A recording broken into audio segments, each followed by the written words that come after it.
नमस्कार, मैं Swati Gautam. Street mail में आपका स्वागत है। कल शाम को गांव तलवाड़ा के पंचायत घर में ब्लॉक जाखल किसान संघर्ष समिति की बैठक हुई, जिसमें स्थानीय समस्याओं पर विचार विमर्श किया गया। सबसे मुख्य समस्या फसल बीमा पर रही, क्योंकि अभी तक हलके के किसी भी किसान को यह सुविधा नहीं मिली। बैठक में घग्गर के पानी नियंत्रण पर उसकी खेती में प्रयोग पर भी चर्चा की गई। किसान भाइयों ने घग्गर पर बने हुए पुराने पुलों की रिपेयरिंग व पुराने पुलों की जगह नए पुलों का निर्माण सरकार शीघ्र करे, ऐसी मांग रखी है। ये जी जो किसान संघर्ष समिति ब्लॉक जाखल पगड़ी संभाल जट्टा जी, उन्होंने कई मुद्दों पर मीटिंग करी जी। एक तो जो पंजीकरण की मुलाजमान को किसी को पता है भी जमीन क्या चीज़ है जी, किसी को नहीं पता जी।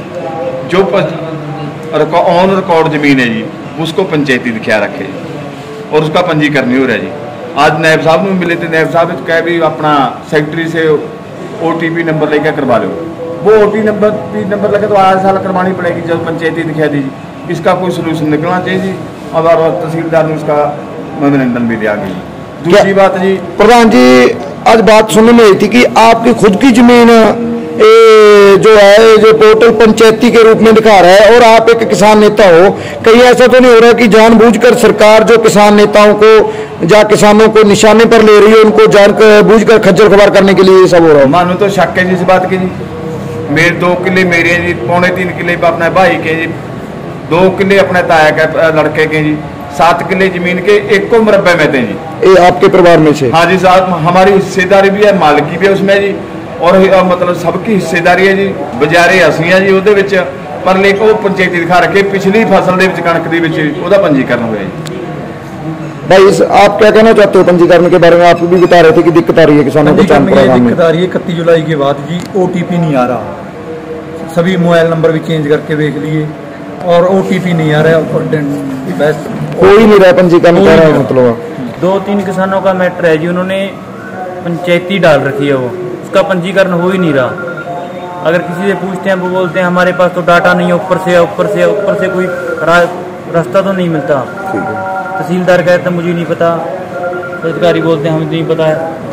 आपका जी ये फसल बीमा योजना का लाभ आपको मिल रहा है या नहीं? फसल बीमा योजना का जी किसी किसान को कोई लाभ नहीं मिला। हमारे जाखल ब्लॉक में पिछले 8-10 दिनों से बहुत भारी बरसात हुई है, जिसमें किसानों की सैकड़ों एकड़ फसल डूब चुकी है। जो धान की फसल है बिल्कुल खराब हो चुकी है, खत्म हो चुकी है।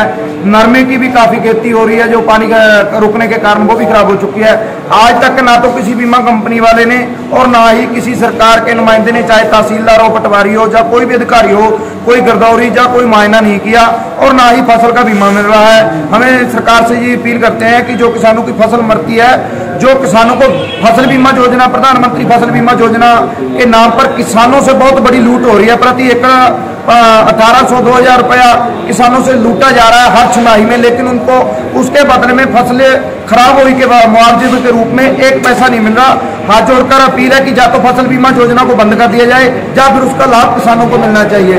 और दूसरी जो पंजीकरण का हमारे किसानों में मुद्दा आया हुआ है, अब पिछले जितने सालों से 5-4 सालों से जो पंजीकरण फसलों का हो रहा है बहुत अच्छे तरीके से हो रहा था, लेकिन इस बार सरकार ने किसान नेताओं को निशाना बनाने के तहत लगाए, या कोई पता नहीं उनकी क्या मंशा है। जो अपने बाप दादा की मलकियत है, अपने बाप दादा की जमीन पिछली कई पीढ़ियों से बीतते आ रहे हैं, जो हमारा पोर्टल है, पंजीकरण पोर्टल है, वो उस जमीन को पंचायती जमीन दिखा रहा है। और जो पंजीकरण करने वाले हैं, CSC सेंटर वाले हैं, वो उन किसानों को सेक्रेटरी साहब के पास भेज रहे हैं। और एक मामला आज नया आया है, करैल गांव के जो किसानों का पंजीकरण नहीं हो रहा, उनको DC साहब के पास जाने का जो है आदेश दिया है कि आप DC साहब से जाकर ये अपना सही करवाएं, जबकि पिछले कई सालों से पंजीकरण हो रहा था। ये सरकार को इसकी छानबीन करनी चाहिए, सरकार को इसको सही करना चाहिए। किसानों को जो खज्जल खुबारी हुई है, जो दिक्कत हो रही है, इसको दूर करना चाहिए। अन्यथा ऐसा ना हो कि जो आज मलकियत वाली जमीन किसानों की पंचायती बनाई जा रही है, आगे कई किसानों की जमीन सीधा अंबानियों के नाम कर दी जाए। इसको जो इसमें कमी है, पोर्टल में इस बार ही कमी आई है, उसको दूर करना चाहिए। अक्कल और कासिमपुर को जोड़ने वाला ये पुल किसानों की बड़ी समस्याओं का कारण बना रहता है। हर साल जब बाढ़ आती है तो पानी इससे लगने लग जाता है, तो इसके बारे में आप कुछ क्या कहना चाहेंगे? सर बाढ़ आती नहीं है सर, बाढ़ जो हमारे जाखल इलाका के जो जहाँ पानी बाहर होता है वो इस पुल के कारण होता है। अभी आप देख चुके होंगे, ये कल इस पुल के साथ पानी अटैच होके आगे जा रहा था और पानी पीछे जो है उसका चढ़ाव शुरू हो गया था, क्योंकि पुल के पास वो पानी टकराता है तो पानी पीछे आ जाता है। ये मांग हमारी जो किसानों की है, जाखल के इलाके के जो किसान है, पीछे पंजाब के भी किसान है, ये बहुत पुरानी हमारी मांग है कि इस पुल को ऊंचा उठा के चौड़ा करके, देखिए ये सिंगल पुल है, बहुत पुराना पुल है, ये बाबा आदम के जमाने का पुल है जो आज तक इसको ना किसी ने भी नहीं देखा।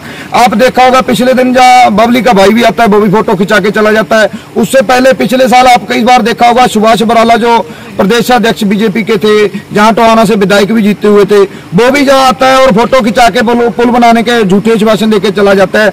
उससे पहले जहां हमारे कांग्रेस की सत्ता में परमवीर सिंह रहे, चाहे निशान सिंह रहे, ये आपको पता भी होगा इस साइड में मामूपुर गांव पड़ता है, ये इसके कारण उन गांवों को भी फ्लड की मार झेलनी पड़ती है। वो भी जहां आते थे, हर नेता जहां आता है फोटो खिंचाता है, अपनी राजनीति चमकाता है, लेकिन इस पुल की तरफ से पिछले 40 सालों से किसी नेता ने ध्यान नहीं दिया। हमारे जो किसान है, हमारी ये बहुत पुरानी और बहुत बड़ी मांग है कि इस पुल को ऊंचा और चौड़ा किया जाए, ताकि जो हमारे किसानों की हर बार छोटे से पानी आने में, पीछे हिमाचल में थोड़ी सी बरसात होती है, गग्गर में पानी आता है, यहाँ भर के पीछे जो फसलें बर्बाद हो जाती हैं, इसके कारण हमें सहायता की जरूरत है। इस पुल को चौड़ा करने की जरूरत है, इस पुल को ऊंचा करने की जरूरत है। हमारी मांग है सरकार से जल्दी, इस मौसम में तो ये नहीं हो पाएगा, ये मौसम निकल चुका है, अगले मौसम में किसानों की फसलों को बर्बाद होने से बचाने के लिए इस पुल को ऊंचा करने की हम सभी किसान इसकी मांग करते हैं।